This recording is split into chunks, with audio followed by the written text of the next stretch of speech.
Good morning. May it please the Court. Good morning, Counsel. Paul Feltman on behalf of the appellants plaintiffs, the Parlas. It's a simple contract case, and I just want to set it up because what I want to talk about today is the issue of materiality within the context of these cases. As two of the judges here know, I was here recently with regard to the same defendant on an issue of materiality. We got in that case, as in this case, Mr. Gillespie comes in, he submits an affidavit and says, hey, it violates our guidelines. We would have never issued the policy. So you had a water loss, you had a lot of damage in your home that occurred in 2008, and therefore we're going to rescind the contract. They do that through a counterclaim once the suit is filed, and you're not going to get anything. Interesting thing about this case is, initially, they had sent a letter on November 15, 2008 saying, hey, we think there might have been some misrepresentations. We've got to investigate. But then they send their letter, which is on the supplemental record at page 50, on December 13, 2008, and they don't deny it for misrepresentation. They deny it saying that according to our engineer, and they have their long engineer report, all this corrosion and staining had occurred prior to the time that you got your policy with us, and they say, we suggest you go back and file a claim with your prior company prior to the date that you got the policy with us. So they didn't deny it based upon it being a material breach. That didn't come in until later, okay? So what we have then is we're in a catch-22. As this court has recently ruled in General Star Indemnity versus Atlantic Hospitality of Florida, it's 93 Southern 2nd 501, and that's this year, we can't get their guidelines in order to determine whether or not what Mr. Gillespie is representing is actually the case, if there are any exceptions. And so Mr. Gillespie comes in and says, these are our guidelines, and he's got a sword and a shield. And we can't go in and ask for these guidelines because the case law says we can't, and we're not going to go in and do something that the case law doesn't allow us. And so what I'm saying is this particular insurer, this is their... But by the time you go to summary judgment, have they not raised the basis for non-coverage being the misstatements on the application policy? They're saying that that is material to their guidelines. So you know that going into the summary judgment. That's correct. And I guess the question is, why is this issue of pre-marking the policy, when was that first raised by your client? We raised that when they filed their counterclaim, and we said they pre-marked the policy, which is exactly what they did in the last case that I was here before the court on, and they gave it to him. He had had insurance before this renewal, and no problems. He's signing, he's doing, they're giving him, I don't know if it was even the same agent, it might have been, these pre-marked applications on their forms. But the issue that you're raising before us is just the question of whether or not the affidavit that was submitted for rehearing was sufficient to prevent summary judgment because it raised the genuine issue of material fact, is it not? Well, I think it does, because that's the only issue that I see in your brief. Really, that's, yeah, because I'm limited. I came here before on this, and I'm looking at Mr. Gillespie every time coming up here and saying, hey, these are our guidelines. But they're never giving us the guidelines, and I cited to a recent court decision, it's Cochran, it's out of the Middle District of Florida, applying Florida law, and there the court very clearly said, look, if you're not submitting your underwriting guidelines to support your allegations that this is a violation, then you're not getting summary judgment. It's just, you're not going to come in and just say in an affidavit that that's the case because you're not giving the proof.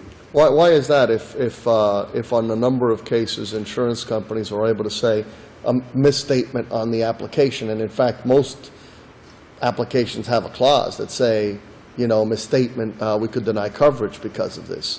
And frequently we have affirmed denial of coverages even though the insurance company hasn't submitted their guidelines simply because something in the application is false. Because the only reason that they're able to say that it's a material breach is to rely upon those misrepresentations. But if we don't have the guidelines, and that's why I'm here, because I think what I'm asking the court to do is to allow us the leeway. I mean, because as the recent case said, that's bad faith discovery where you're going to get the guidelines. But I think so far the law requires simply that they establish that they would not have written the policy but if they were aware of those misrepresentations. Right. And they did that by affidavit. They did in this that by case. referring to the guidelines, but not Well, providing they the said by guidelines. affidavit that they would not have written the policy in this case had they been aware of the misrepresentations. Correct. in so many pursuant to words. their guidelines. Our guidelines would not have allowed us to write this, Based Okay. on the misrepresentations, based which upon what they claim were material misrepresentations. there were misrepresentations in the application, correct? Having I to do with do not liens, deny that. different things like that. But the case law also holds that, normally, a misrepresentation is a question of fact, irrespective of how palpably false or material the representation may be. And that's Beneby, which is this court's case, Silverman, which is Pitterman, which is also this court's case. But what I'm getting to with the court today is, look, if every time we're having a case here with this particular insurance company and there's a valid water loss, and they're going to come in and say, in an affidavit, which is inextricably intertwined with their guidelines, they're not just coming in and saying, we wouldn't have written it because of the guidelines, then we have to be able to get the guidelines. Did you But bring your this up? clients never said, ever, prior to the summary judgment motion, we were told to sign as is, we were told not to change anything. Prior to the summary judgment motion, never said that. In fact, in their depositions, they said they didn't remember those things. And it was only on the motion for rehearing, and in that affidavit that they all of a sudden remembered Well, that they were told these things. What happened is the counterclaim had originally been denied, and then a new judge came in and reheard their motion to amend to allow the counterclaim. The judge focused on... Talking summary judgment stage. Yeah, okay, and on the summary judgment, the judge seemed to be focusing on something more of inducement, and the counsel who was handling it in my office thought it had covered it in that affidavit, and the affidavit, was another affidavit was submitted. It wasn't a change of the testimony. It was just a, yes, Well, it seems to me that if you say in deposition, I don't remember any of those things happening, and then you later submit an affidavit saying, oh, now I remember, he told us this and that, isn't that a change in testimony? Isn't that a repudiation of prior sworn testimony with an affidavit, something that case law does not permit, beginning with Ellison? That's correct, Your Honor. However, if I can bring the court back to what my focus is, which is whether or not these... I think I'd be trying to bring it back to your focus if you were in the position that you are now as well. But go ahead. No, look, the cake's baked. I'm here. I wasn't the shell. Let me ask you a question. Was the issue of producing the guidelines raised to the trial judge? We Was there a raised... motion to produce something like that? No, and I knew I was request going to to be asked produce that question, but because this court repeatedly doesn't allow for us to get those guidelines, we're dealing with it on the plenary appeal because... So that's if I over and filed a- done with. I mean, that issue is over and done with then. If it wasn't raised before the trial, if you didn't try to do it No, again. we did raise the issue of materiality and the guidelines in our response. I believe we did raise that issue. Is the But policy- did we request in discovery? No, Judge, we didn't request in discovery Does the because I don't policy think have that a we can. provision? Does the policy have a provision that says any misrepresentations within the application process will give us the right to void this policy or anything like that? That I'm not aware of. I know that what they were relying upon specifically was the statute, this relevant Right. provision under 627, which allows them 7409. to say it's material, and they wouldn't have written it, in their guidelines. But when they come in and they say our guidelines are the reason why we would have never underwritten this, then we're saying, look, we couldn't have asked the trial judge for the guidelines. I couldn't have propounded discovery on that issue because it clearly would have been quashed, I believe. And so what I'm saying is in this situation where materiality is being inextricably intertwined with the guidelines, then they should be subjecting themselves to discovery on those guidelines. And we So should- you're asking us to reverse some prior decisions of this court? Well, I don't know. Well, I don't think so. The issue's not before us. I'm asking for an exception. The That issue's not before us. I mean, you know that sometimes the trial court, we raise certain issues just so that we can preserve them to bring them before the appellate court. But if that's not raised for the trial court and it's not preserved, what are we doing talking about it? No, but I think that the issue of the materiality as it relates to the guidelines was raised in the response.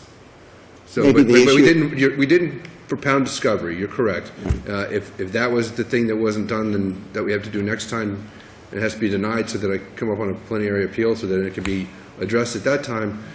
I'm sure with this defendant, it won't take long for me for that to happen. Let me ask you, too, was any discovery, your client is claiming that there was misrepresentation in the policy, they didn't have anything to do with it. The agent said, here, sign this. Exactly. And it was filled out. It's not like the Pre-marked. cases where they're blank and they sign it in blank and then it's filled in. Correct. So isn't your client responsible for the application process? Isn't he responsible for what's in there? Yes, Your Honor, he is. So then my next question is, was there any discovery done or any question raised as to whether the agent was the agent for your client serving as a broker, or was he a captive agent for the insurance company? If there were misrepresentations, was there anything like that ever brought up? Interesting question. First of all, it was never raised below that this was not an agent of the defendant. In fact, it's on their forms, which is why I copied this, because the same issue came up in Canessa, the prior case. And so if you look at the relevant case law, which I know the court is aware of, and you look at the factors or whether they give them their products to solicit Right, and, I'm and those familiar things, with it. they do. And I think that was not raised by them below. That was That's raised only one of several factors, to be fair. Right, but that was raised for the first time on this appeal, and under this court's precedent, I mean, one of my cases, Daniels versus Almagan, we know we can't raise it for the first time on appeal. I'm being told the Can't same thing consider. here. We all know that. So that was really not an issue. I believe they are their agent. They're giving them the That's not an material. issue here. I was just curious Yeah. whether it was raised below and whether anything was done about It that. was never raised below, Your Honor. Okay. Thank you, counsel. We've taken you over. You can have a couple Thank you minutes. rebuttal. for letting me once again come before the court on this issue. And Thank you. If I have a minute to rebut, Sure. if it's possible, thank you. Good morning, Your Honors, and may Morning. it please the Court. I'm Richard Doyle, representing Universal Property and Casualty Insurance Company. The motion for summary judgment that Universal filed in the lower court was based both on 627.409 and on the concealment or fraud conditions within the policy of insurance. Now, when it went for hearing before Judge Butchkiss, the 627.409... Butchko. Butchko. Judge Butchko. Just in case she's watching on live feed, it's Butchko. I'm sorry, Your Honor. That's all right. Go ahead. It was primarily 627.409 which was argued. But to answer your question, Judge Suarez, the policy itself does not specifically address any fraud or misrepresentation or incorrect information within the application. It talks about those matters, quote, relating to this insurance. But primarily, I think the argument is 627.409. Now, the questions that you've asked so far relate primarily to this agency issue. I think that was kind of a secondary series of questions. The primary one is the evidence before the trial court at the time of summary judgment, meaning the depositions, the admissions, and so on. Now, at the time of summary judgment, what you had was the original complaint, which did not address any question of agency, did not make any allegations regarding agency or any wrongdoing by the purported agent or broker. And you had the counterclaim for declaratory relief by Universal, and then you had the answer filed on behalf... But my question, Yes. you wouldn't expect that to be in the complaint, where it comes up is in the denial of coverage based on that. And my concern is this, they then submit an affidavit saying the application was pre-marked. Where is the counter affidavit? And what I'm just asking, where in the record is the counter affidavit from the agent or someone else saying this application was not pre-marked? It's not in the record. I know, No. but why? Well, the two things. One, this question of the pre-marking and so forth, it was not raised in the answer to the counterclaim. All right. There is nothing, I looked at that answer this morning, there is nothing in the affirmative defenses. You would expect to see it at least there if they were going to raise this issue. There is nothing filed with the trial court regarding this issue until a couple days before the motion for summary judgment hearing when this first affidavit of Mr. Parla comes in. Wait a minute. Wasn't that affidavit filed with a motion for rehearing subsequent to the motion for summary judgment? No, there was a first affidavit filed before the summary judgment hearing. and then a second affidavit which added a few additional facts with the motion for rehearing. So there was a first affidavit that was also before. So And see, their point is this, there's, at least in the record, it's your motion for summary judgment, there's an affidavit that says that it was pre-marked. And their position is, you don't get summary judgment, and it's at least an issue of fact, the pre-marking, since it's not disputed. There's only one, the only evidence in the record is that it was pre-marked. yes. So how do we get past that? Well, that doesn't relieve Mr. and Mrs. Parla of their obligation to read that application. And by reading it, and they admitted they read it, they admitted they signed it. By reading and signing that document, they adopt it. They've adopted that document. So Wait a minute. How do we get over the legal requirement that the party not be permitted to repudiate prior testimony, prior sworn testimony, with a subsequent affidavit? Well, I don't think you get over that. Mr. Parla's... I'm astonished that that's not your main point here. Well, I was going to get to that, Your Honor, but thank you. I think you brought it up originally anyway. Mr. Parla was deposed at length in this case long before this motion was filed in August of 2010. He was asked if he recalled anything about the process of applying. He said no. Did he recall filling out the document? But no. the question is, at that point in 2010, had the insurance company taken the position that they were not covering because of statements made in the application or for some other reason? No. In fact, the facts giving rise to the application dispute were discovered at Mr. Parla's, or shortly before Mr. Parla's deposition. I don't think the company had taken any particular position on that matter. So then on 2010, when he's deposed and nothing's said about that, that's not entirely surprising until the insurance company denies coverage based on that. Well, but the questions were asked. The questions were asked what he recalled, whether it was filled out, was it in person, was it sent back. He said he did have an opportunity to read it. And when asked, why did you answer no to these three questions, he said he didn't know. I mean, did he have an epiphany of some type between the time of his deposition and the time of his, that the summary judgment came up? Well, I mean, that's entirely unexplained, but I think the carrier, in filing that motion for summary judgment, was certainly entitled to rely on his prior testimony, where he said he didn't basically recall anything at all about this application process, and then all of a sudden... I get it. My question, I guess, is this. If it's such a big issue, why don't I see the counter affidavit? It seems to me, when I don't see it, that you are agreeing that it was pre-marked. The deposition... Am I wrong in that?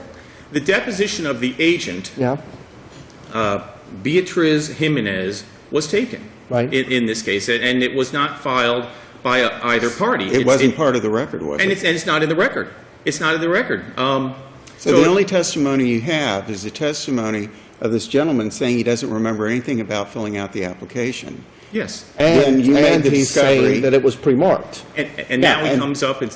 And then you make the discovery, or based on the deposition, and then you file a summary judgment, and what you're claiming is the judge had the right to rely on the deposition testimony and not the affidavit. Well, absolutely. It's clear you can't file documents in order to create your own issue of fact by contravening your own testimony, and that's... So your position would be the only alternative this gentleman has would be possibly, if we were to affirm, would be possibly to go against the agent/broker, whichever he or she is. Well, I certainly can't make that decision, but I would think it would be an option on his part. It may be an option. I don't know if it is or not. It would certainly be an option, but as far as the agency goes, the law is clear. It's Mr. Parla's burden. If you're going to make an whether or not agency, the broker or an agent. Let me Yeah. ask you this. Is there, in the deposition testimony, was there a clear statement by Mr. Parla that it was not pre-marked? Because a lot has been said that he, contradicted his own prior testimony.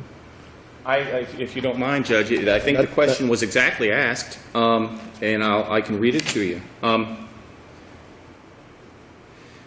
Page 83 of his transcript. Do you know if it was filled out, or if you signed it in person, or if you sent it back to the agent?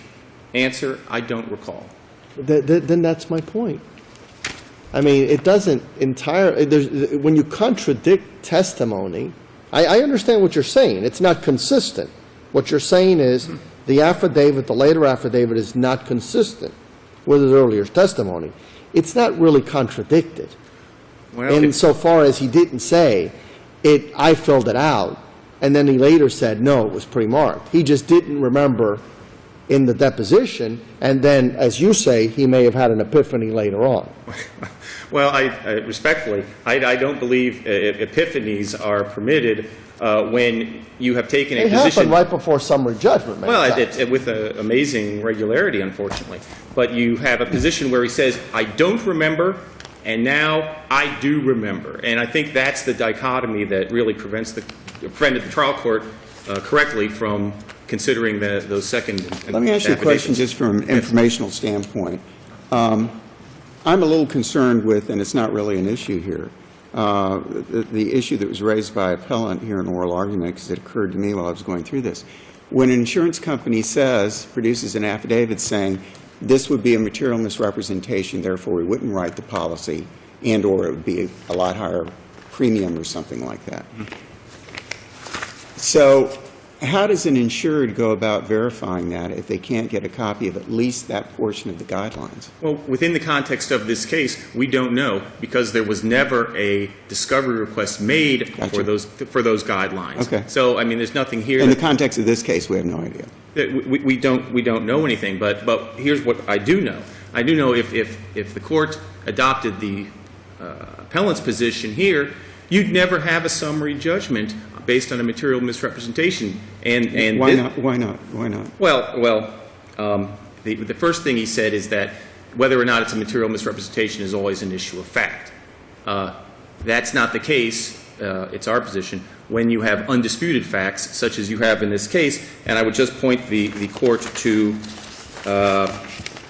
the court's own decisions of United Auto versus Salgado, Guerrero versus John Hancock, and GRG Transport versus Lloyd's, all cases in which this court found affirmed summary judgments or judgments by the lower court for the insurance company based on material misrepresentations. And in those cases, 3 cases, there's no mention at all of the underwriting guidelines having been before the court at all.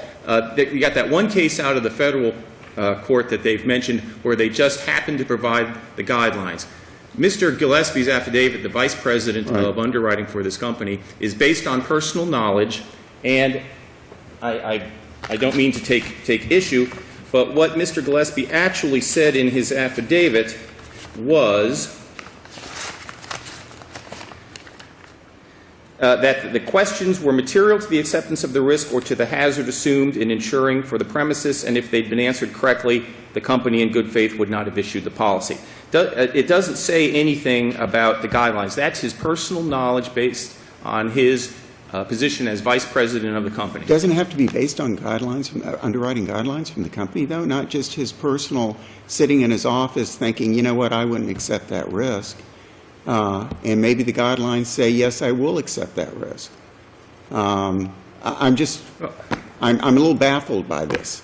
Well, the affidavit itself certainly establishes a predicate for Mr. Gillespie to offer the statements that he did regarding whether or not the policy would have been issued if the answers had been correct on the application. Is Mr. Gillespie, I can't remember, what position does he hold? He is the vice president of underwriting for the company. Okay, he is the vice president of underwriting. And this summary judgment was filed 3.5 months before the matter came for hearing before the court. There was no effort to depose him, request documentation, nothing at all in order to address any of these issues. It wasn't even until the hearing that they attempted to raise this. But on its face, his affidavit is competent. He's competent to offer the testimony that he did, and that is sufficient to establish the criteria under 627.409 for rescission of the policy. Thank you, counsel. Appreciate your time. Counsel? Okay, just briefly, and I'll take the court's, much of the court's time. I want to bring up one point with regard to the depositions, and I know that the record was supplemented with them. There were extras to the depositions. I pulled this yesterday because I know the depositions were never filed below. They are not of record in this case. There were portions of them that were referred to in their summary judgment, but the depositions that he's talking about, and I said it in my brief, they were never filed below, and they are not a record or part of the record. Was the issue of this raised court. before the trial court? Was the issue of, When they were quoting from or citing different portions of depositions, was the issue raised that they weren't filed, they weren't a record? yes, it was. It comes up at the end of the, it comes up at the end here And what did the trial court do? of the original hearing on the What summary did the trial judgment. court do? I think that she said at that time, Didn't she say file them later on or I'm something not going to like that? start to having you look through a deposition now, and I've Right. ruled to pluck things out of there, because we were saying that they weren't filed properly within, and as a matter of fact, when I went back, they weren't even filed at all. There were only So portions which of them. depositions So are you saying weren't filed? The Parla's depositions, and so when. So when then they all fi- you've got is the affidavit of the vice president of underwriting saying we wouldn't take this risk. Without any production of the guidelines, and. Yeah, but I mean, you have nothing, It's still You You don't have even have a Parla's depo- you have Parla's affidavit. right, I have Parla's affidavit. They don't have this deposition testimony. Parla's affidavit was filed after the motion for summary judgment, am I correct? No, it's before an You have opposition. one before and one after. One One before before and that one says after. clearly, he says it was pre-marked. I just looked Right. at it. And he Okay. said it clear as pre-marked. The only difference in the second affidavit was Judge Buchko was looking at inducement for some reason, and Mr. De Silva, who was handling the hearing, thought that it had been covered adequately. But I do want to be clear, very clear, you can go pull the docket. If you look at their motion to supplement, they said, oh, it was a Scrivener's error that we didn't file it. That's not really a Scrivener's error, that's just, you didn't file it. It wasn't before the court, and she didn't consider that. So to the extent, I know that Judge Fernandez was saying there was a contradiction, there wasn't. But again, the original denial was not based upon misrepresentations, it was based upon a completely separate issue, and so it wasn't a focus at the time of the depositions. We got you, counsel. Okay, Thank you very much. for Thank the you time both. and letting me run over. Thank you.